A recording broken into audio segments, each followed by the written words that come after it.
Hey everyone, this is Christopher Brower here with Daily Motor, and today we're driving Jeep's answer to the Lincoln Navigator and Cadillac Escalade. This is the 2022 Jeep Grand Wagoneer, and this is the big dog. This has everything. It's got the screen on the passenger side, it's got back seat screens, it's got heated cooled seats, massaging seats, it lifts up and down. It's got it all. And it's blacked out, super sinister spec today. The only bit of chrome we have on here is a little bit on the Grand Wagoneer badge and the lug nuts. And I think that's the only chrome on this entire SUV. In the looks department, well, it's all right. I think that it kind of fits the segment really well. This thing is massive. Seriously feels like the biggest SUV I've ever driven. I was driving it around a downtown area yesterday. I had to park it a couple times, and even though this thing's got a ton of cameras, a ton of sensors, it was still a little bit stressy. So I will say, lengthwise, it's probably about the same as like a Navigator or an extended Escalade, but it's got broad shoulders. It just feels massive.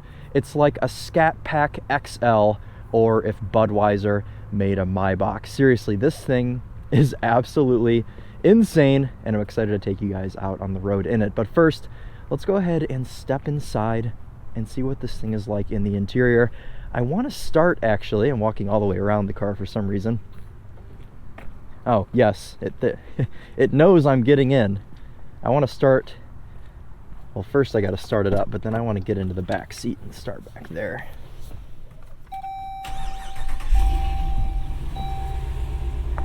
Listen to that V8 motor. All right, so back here we've got two screens attached to the back of the seats. You can just put headphones in, you can go HDMI, or you can charge your phone, and they have Fire TV remotes. Both of them do individually, and it's trying to pair the remote, and I don't know how to do that, so we're just gonna skip it for now. But I'm gonna give you a little demo here. Wagoneer Fire TV. Enjoy in-car entertainment, and these are both separate. As you can see, that one is not playing the same thing that this is, so that's pretty cool. Get back out of that. No, go away. Ah, yes, you see Mr. Bezos has blocked my access into here, and I have to sign in. We also have a screen down here for our climate control and our heated and cooled rear seats. But seeing as though this is not a German car, you can't heat and cool at the same time, so that is a little unfortunate. That seems to be the only thing you can do back here. Turn the screen off and control your heated seats. And since the climate control is off, you probably have to control that from the front, but I would assume that you have a good amount of climate controls there as well. We've also got a spot in here to charge your phone with USB or USB-C, and we have an absolutely massive console back here for the rear passengers as well. Absolutely huge. All right, let's lay these remotes down so they don't jiggle about while I'm driving. Got some nice grippy material in there. We also have a third row seat. I should probably test that out, shouldn't I?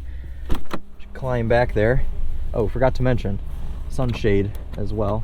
In a car like this, a sunshade is necessary, I would say. All right, I haven't tried to do this yet, but how hard? Oh! Well, that's probably not how you're supposed to get back here, but, you know, we'll just work with it for now. That was very easy. And we'll sit over here, so I've got a seat extended. Oh, this is excellent. Yeah, I've got tons of room back here.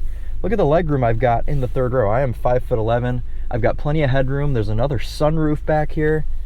Yeah, you can easily fit an adult. Oh, and they're power. Oh, because why wouldn't they be power? We've got more USB ports.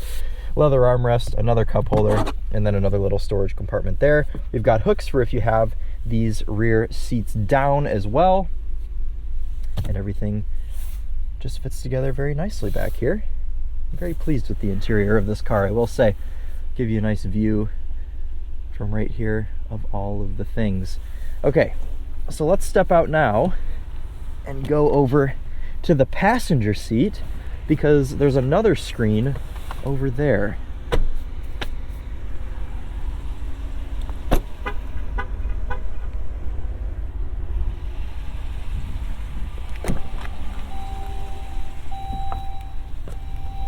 Right, so It actually blends in and it's not super noticeable because it just fits into this trim panel here.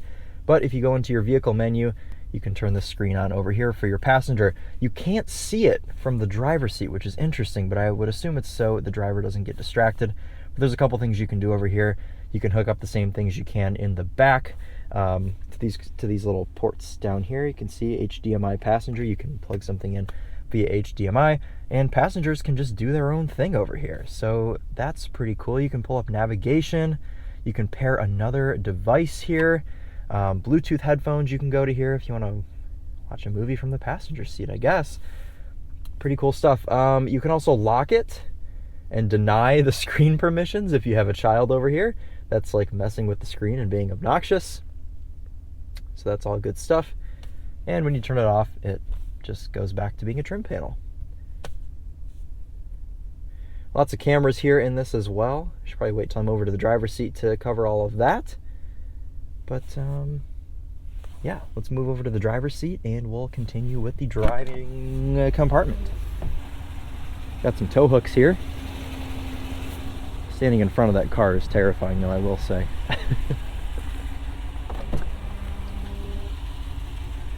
Power steps are putting in some work today. All right, so up front, we have a lot of things up here, okay? First of all, we have a completely digital cluster, which I think actually looks pretty nice. It's very simple. It's a nice chill view. The steering wheel kind of reminds me of the Genesis wheel because it's completely open on the bottom here. We've just got a 2-spoke wheel. I think this is a little bit more attractive than the Genesis wheel though, and it feels really nice in hand. Tons of buttons on here for our driving assist, steering assist, and though we don't have paddle shifters, we can set a gear limit, and I would guess that that is for when you're doing off-roading and you don't want the car to upshift out of second gear or whatever that may be. Down here, of course, we have some more cup holders that are easily hide-awayable in that little trap door. We've got a lever over here to raise and lower the suspension on the car. A matching one over here to change your drive modes to rock, sand, mud, snow, auto, and sport. Our shifter, low, hill descent. We've got all kinds of controls over here, including another screen that comes down if you want to have your climate control, well, not up here. If you want to look at your Apple CarPlay and then you also want to control your climate from down here, you can do so, which is actually pretty cool because you've got a row of physical buttons here to control your climate. You don't have to go in the screen, as well as your heated seats up here, which I'm going to turn on, in the heated steering wheel. This thing is just full of tech. It's very, very cool. The interior is very modern, and I think it's cool that they've taken an old nameplate like Grand Wagoneer and brought it into this insane full luxury SUV. Of course, top of the dash, that is stitched in leather.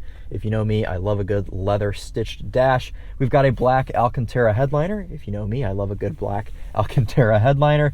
So this interior is certainly catered to me in that aspect. I do wish we had maybe a different contrast on the seats, but I think that the white piping and white stitching goes nicely with the black. Just the particular spec on this car is probably not what I would pick. I don't mind the black exterior, but I'd probably go for maybe like a saddle brown interior or something like that, just to offset some things and make this interior pop just a little bit more. But otherwise, this interior is really, really nice. We've got Jeep's new infotainment on here. Well, just the new Uconnect, you know, everything Stellantis in the next generation should have this infotainment. It's a lot nicer than the old Uconnect with the disgusting textured screen. Nice big navigation display. Looks pretty nice. Kind of reminds me of Waze, just like the way that it looks. Our vehicle menu here, mirror dimmer. We can fold the headrests. As you can see, you can control the passenger screen and you can adjust your steps, the settings of your steps, and also all of your surround cameras. All right, well, with all of that out of the way, and that took probably the length of a normal review of a Kia Rio, let's go ahead and take this Jeep Grand Wagoneer out on the road and see what it's like to drive. Dial shifter here, which a lot of people don't like, including myself, but this one feels very solid. It locks into place. It doesn't continue to spin, so we'll give it a pass in this instance. It's actually pretty convenient. In reverse, you can see our lines swivel with us here, as well as on the 360 camera. can see that in the center, in the gauge cluster as well. Our rear braking assist is off, but your other gauges move towards the outside to prioritize the different parking screen. All right, into drive we go. Now let's take this thing out for a drive. Now, obviously, this being a flagship luxury SUV for Stellantis, it feels massive. And I actually got out of a Mercedes GLS before getting into this, and this feels twice the size. I know it's not twice the car, but the way that this thing drives, it feels massive. It's broad-shouldered, it's huge, and it wants you to get out of its way. It has such a presence, and it's really feels kind of special, if I'm being honest.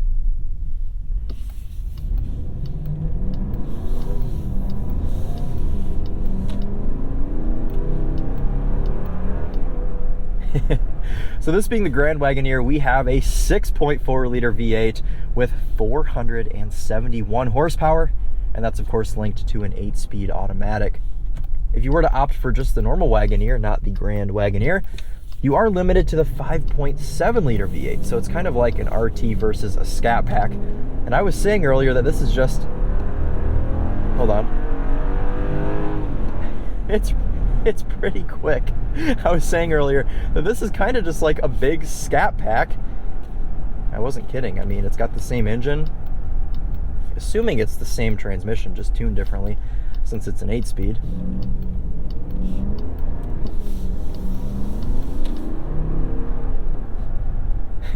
But it definitely sounds good, and especially when you start it up in the morning, you get this rasp from the cold start. I remote started it earlier, and it scared the crap out of me. It's so loud, and you just don't expect it from something this luxury. But then you have to remember, oh yes, this car is made by Stellantis, previously FCA. So obviously it's going to have a little bit of that FCA flair to it that you just don't get with other cars. I wish I had some paddle shifters in this thing so I could go through the gears. Unfortunately, you don't get any of that, as I stated earlier, but I guess it's okay. In this big luxury SUV, 90% of the people that buy this are going to have no interest in using paddle shifters. And at least you can limit what gear the car goes into, so you have somewhat of a control. Ooh, those are hot. The actual tabs that you touch here are really hot. It's like they're metal or something. Oh, also, I don't like the noise that the turn signal makes. Yeah, it's a little bit irritating. Something easy to get over.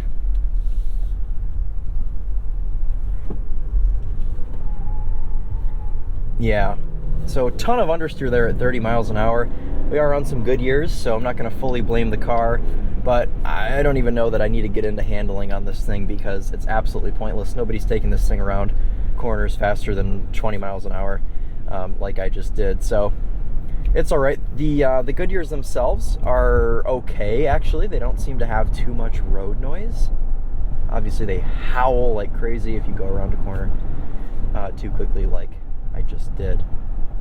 So this car does have a couple of driving aids. We have radar-guided cruise control as well as a steering assist, and we're going to try that out on this next road once we go over our rough ride portion here to see how the ride is on this thing.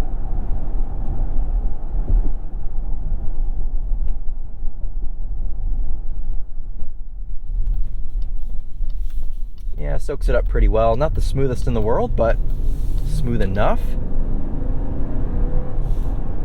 All right, so I have to remember how to do this now. Driving ready, okay, driver assist ready. Then you click set, driver override. That's because my foot was on the accelerator. All right, so now this is fully driving itself. And it does not like it when you take your hands off the wheel. If you get on the brake here and you hit reset, it'll take itself downshift and take itself back up to 53. The steering assist is okay. As you can see, it's doing it, but it gets really upset with you if you let go of the steering wheel for more than like literally, what, 2 seconds? So we'll cancel that. Not too bad of a system though. It's good enough to where you could trust it to steer for you for a couple seconds if you like needed to take your jacket off or something while you're going down the highway.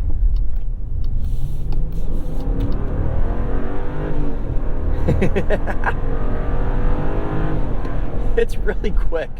It's actually really quick. 471 horsepower, and believe it or not, this thing can go 0 to 60 in 5.4 seconds, which is ridiculous, and we'll try that once we get off the highway. But it's hilarious that something that weighs 6,400 pounds can achieve such a quick acceleration time. The steering is actually not super heavy. It's a pretty light rack. It has a lot of car to steer, and you don't feel like you have to do a lot of steering. So I suppose it's in between being too light and too heavy. It feels about right to steer this beast. Oh, a lot of body roll here. A lot of body roll. It's so quick. It just gets up to speed. Yes, and while we're going down the highway, once you achieve that 70 mile an hour mark, or maybe 60, something like that, once you get up to highway speeds, it does what's called aerodynamic ride height, so it'll lower the car slightly to make you slightly more efficient. And then it'll raise back up to what's called normal ride height once you get down below those highway speeds, so that's pretty neat. All right, let's try out a little launch. Obviously, we don't have any sort of launch control in this thing, but let's go down into the most aerodynamic ride height. Okay. Car's lowering. Aerodynamic ride height achieved. All right, let's see how much it'll let me do a launch. Ready? Ooh!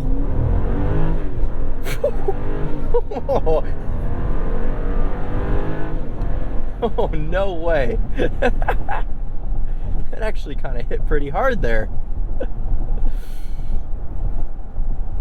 Oh man, if this car were made in like 2016, there totally would have been a Hellcat version of this SUV, and it would have been absolutely bonkers. I think now we're kind of past the point of that, especially since the CEO of Dodge has stated that all of the Hellcats are going to be done by, what, 2024? So we've only got like 2 more years with the Hellcats, so there's no way they're going to ever introduce a version of that with this. But this 6.4 liter Scat Pack motor is totally enough to move this 6,400 pound SUV out of the way, and it does a really good job at it. That thing launched stupid hard, so pretty fun to hustle this thing around. Just don't go around any corners and you'll be fine. A lot of people are going to be weighing the option of this Grand Wagoneer now, and I will say I like it better than the Escalade. I have not driven a new Navigator. I think the newest Navigator I've driven was the previous gen, so like a 2017 or an 18. But I think that I would choose this over the Escalade. Seriously. The only thing the Escalade has over this for me is the sound system. Now, the Macintosh sound system is actually a good system, and Charlie, I believe, already has a video on the Macintosh up on Daily Motor. The Escalade Bose was just slightly better, but not better enough to justify buying the whole Escalade over it. The infotainment and all of the technology in this car has such an edge over the Escalade. I remember hating the infotainment display because the actual screen in the Escalade is shaped very nicely into the dash, but the infotainment, especially when you go Apple CarPlay, it just doesn't look right. It's like a square fitting into this weird screen, and it just doesn't make any sense. And everything in here is just laid out very nicely. All of my controls are easy to use, and everything is just nice in here, and I don't have to go into the screen for many things. Obviously, you know, with all the technology in this car, you have to go into the screen for some things, but this car does a really good job of just having everything laid out here. And there are a lot of buttons here, but I don't think it looks cluttered. Everything is neatly laid out, especially when you pop the screen down here. It looks very neat down there. Oh, and I forgot to mention our seat controls. What's going on? Oh, hello. That's a bonus for us today, folks. Anyways, I forgot to mention the seat controls are on the door like a Benz. So that's pretty neat as well. All right, everyone. Well, that's going to sum up our drive today of this beautiful Jeep Grand Wagoneer. I hope you enjoyed watching this video, and I think it's great to have another American flagship luxury SUV in the market.